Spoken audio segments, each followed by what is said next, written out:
Shark Anchor is one of the strongest swords in the game right now, but the key phrase in that sentence is right now, so stay tuned and I'll explain why. As always, each video has a Perm Fruit giveaway, including this one. Leave a comment and you might win, and we'll update the pinned comment to show who won in that video. On this channel, we focus purely on the PvP aspects of Blox Fruits, so watch a different video on how to get Shark Anchor. This channel is all about getting into the nitty-gritty, the deep details, the nerds. So let's go. So why is this sword one of the best swords in the game right now? Well, that's because the Kentrick windows are not widely known just yet. I know some of you sweats probably know about it, but not everyone does. So you're gonna catch a lot of people in these combos that won't work once people figure out this sword or watch this video. Remember, with the new enchantments, the numbers are always subject to change, so just be mindful of the base cooldowns and that they can differ by plus or minus 2 to 3 seconds. With that in mind, let's get it. Starting off, Shark Anchor Z, 3-part attack with a base cooldown of 9 seconds. The first part is an AoE grab, similar to Dose C, where it picks up anyone around it in a circle. If you hold the move, the grab grows in size, but not by much. The initial animation is actually kind of deceiving on how big it really is if you just tap it. Note, the grab can be Kentricked and does not break instinct. Once you let go, the anchor is thrown.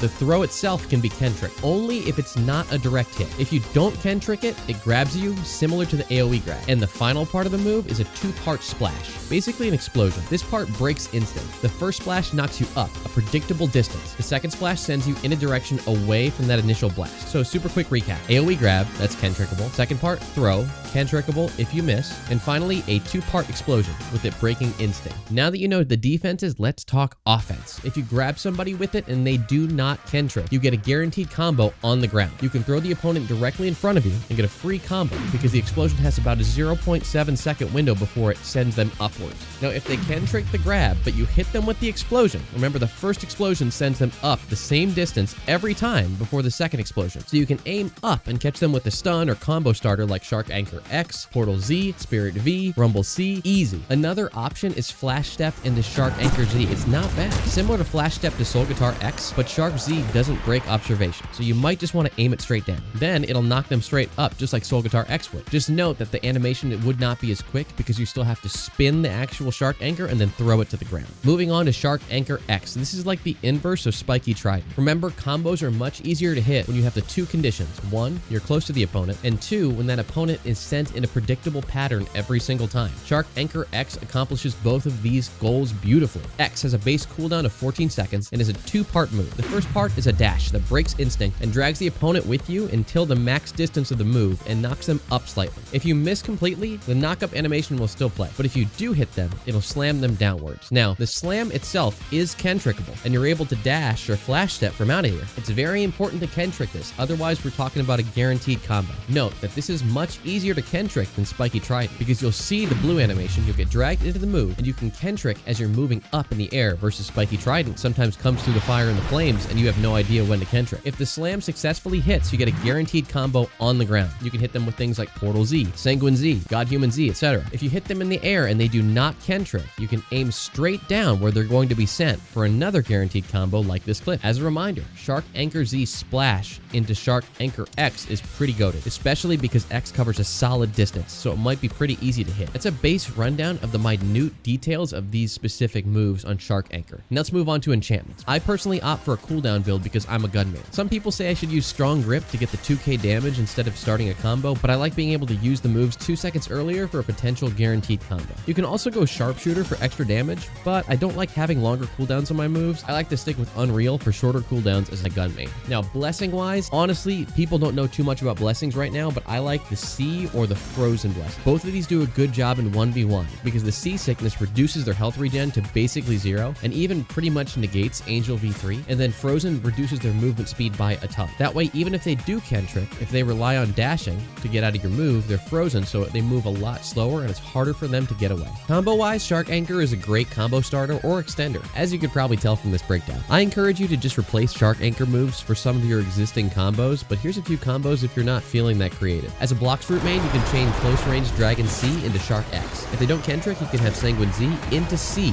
followed by X. Then Shark Z for the knockup into a Dragon Z Fire Blast for the kill. The rest of these will be for my sword main. Shark X combos into any extender, so for Sanguine, I like Sanguine Z into C, followed by X. Then Shark Z to throw them up from there. For Godhuman, Shark X into Godhuman X or Z. I like X for the Instinct Break mix-up. torso. Then Godhuman Z into C, then Shark Z for the finish. Finally, Dragon Talon. Start with Shark Z into immediate Shark X, then Dragon Talon X into Z. Flash step, then catch him with Dragon Talon C. Let's jump right into the PvP. Now this first clip is a super quick one. I'm fighting a Sound Fruit main. Sound Fruit, he's jumping straight into the air, so he's kind of air camping right now. So I throw my Shark Anchor Z into the air to kind of annoy him a little bit, interrupt his flight, so that ends up on cooldown. He drops to the ground and he fires off his Sound V, which leaves him vulnerable, so I Hail Mary a Shark Anchor X. With the distance of Shark Anchor X and him not knowing to Kentrick it, we're talking guaranteed combo, bread and butter, first W. Honestly, this sword is busted if you don't know when to Kentrick. Fight number 2, we're mid-fight against a Spirit main now. So he starts off strong with Spiky Trident Pull, pulls him to the side, I hit him with Shark Anchor Z, knock him in the air. He follows up with Godhuman C. I see the charge, so instead of sticking around, I go ahead and Portal X to see if I can just hop out of there. He ends up staying in the air for a little while. He stays in the air, so I try to hit him with Shark Anchor X and it hits. It sends him straight down in kind of a weird angle, so I go for the portal follow-up and I miss. We reset the neutral. His Spiky Trident's back up. He runs at me, so I go ahead and do Typhoon Toss, Shark Anchor Z. Hit him straight in front of me, but I miss my Sanguine Z because I was a little too slow. He hits me with Spirit V, but he's not able to seal the deal, so we go ahead and poke each other in the air. I Portal X to safety, try to Hail Mary a Portal Z, but I miss. We reset the neutral. Because I opt for cooldown build, my Shark Anchor moves are back up, so I throw my Shark Anchor Z to kind of poke him a little bit. He gets sent straight up. I try to see if I can follow up, and I hit him with Shark Anchor X, and immediately, remember, Shark Anchor X, perfect example of comboing in the air, straight down, Portal Z into my bread and butter combo, mid-air mambo, and let's go, GG. Final round, he sets up spirits and kind of runs away. So I try to poke him with Shark Z, and he charges Godhuman C. I've used Godhuman enough to know the range on this move. I hit him with the fadeaway Shark Anchor X, and shout out to Popz calls in my Discord. Popz gave me the idea to use Cyborg V3 when I hit Sanguine Z. When we do the Sanguine video, I'll show you that option as a Cyborg user and how you can counter it, because the Cyborg combo at this range burns his dodges and it's absolute curtains. That's it for this video. I wanted to break down Shark Anchor super quick, but I wanted to dive in depth just to make sure we have as comprehensive knowledge of this sword going into the next few updates so we can really see its potential in PvP. If you like the video, please leave a like or leave a comment below if you want to see us do something else. Of course, we're doing a Perm Fruit giveaway as always, so make sure you leave a comment below and we'll go ahead and pick the following Monday who won the Perm Fruit. We got a lot more in store, especially we have the Sanguine art we have to break down, so much more PvP breakdown stuff to talk about. With update 20 finally out, we're excited to be able to actually do the tournament under these new conditions. We just want to make sure everybody is prepared and has the knowledge to jump into this tournament full force. We'll keep putting out this content, keep staying sharp on PvP, and this tournament circuit is going to be wild.